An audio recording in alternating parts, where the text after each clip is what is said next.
What happens after happily ever after? Laura Garrett. Introduction. Once upon a time, there lived a fair maiden who dreamed of finding her Prince Charming.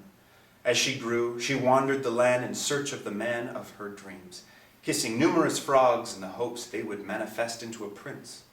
Her parents expected her to meet her beloved by the time she was 16, have children, and live happily ever after.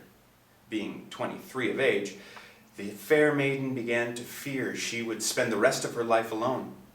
Meanwhile, her parents began to worry that their daughter would never marry or give them grandchildren.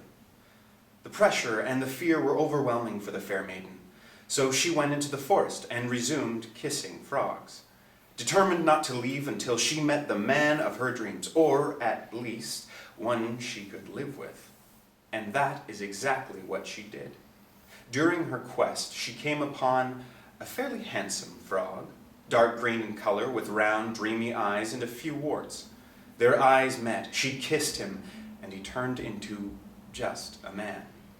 Feeling desperate to appease her parents and start her own family, she decided he would do and married him in the spring. The relationship between the fair maiden and the man had not been a smooth one. In the beginning, they enjoyed each other's company, enjoyed each other's pheromones, and spent an enormous amount of time together, as newlyweds often do.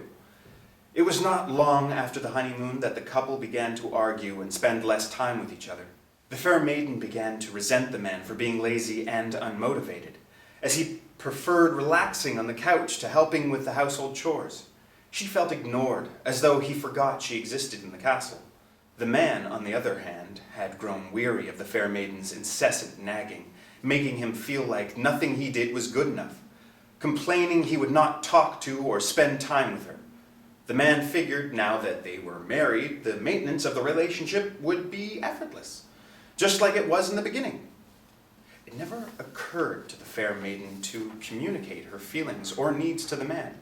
She was hoping he would one day just get it and return to being the man he was the day they met in the forest.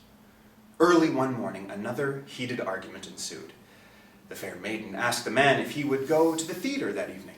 The man replied, "I don't feel like going. Why not ask one of your friends?" Feeling hurt and rejected again, the fair maiden cried, "You never want to do anything with me anymore. All you do is sit on that stupid couch. We have not gone out in months." The man, feeling frustrated, yelled, "I work hard all week.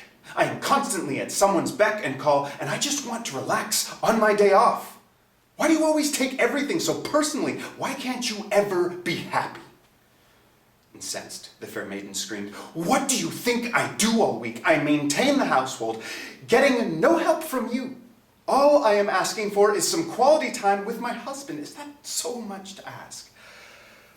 I'm tired of you taking me for granted." "So now I'm lazy and an unfit husband? If the shoe fits," shrieked the fair maiden, who swiftly left the house and retreated to her garden. While in the garden, the fair maiden began to reflect on her life and her choices, then began to sob. Suddenly, a wise fairy guardian appeared in the garden and asked the fair maiden why she was crying. The fair maiden looked up in surprise and said, "I am unhappy with my life and with the man I married. Neither he nor my life has turned out like I expected." The wise fairy guardian replied, "What were you expecting? And what is it that you want?" Well, this profound reply stopped the fair maiden dead in her tracks. She realized at that moment she had never thought about what she wanted or her expectations for a relationship. All she ever thought about was the importance of questing and landing her man. Then a thought occurred to her. How was the man supposed to make her happy if she did not know how to be happy herself?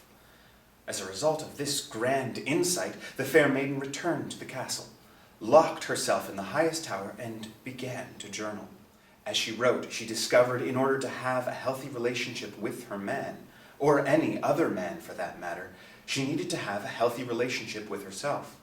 Thus began her journey towards self-discovery, which would prepare her for her lessons in learning how to develop effective skills for a healthy, intimate relationship.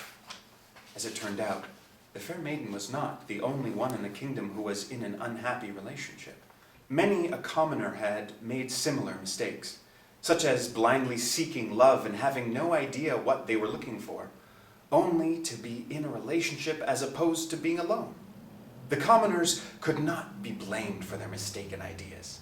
These mistakes are universal, as humans have the innate need to belong, be social, and mate. People want to fall in love and live happily ever after. The problem is, love is not a fairy tale, and no one ever tells them what really happens after the happily ever after begins. This is where our story truly begins.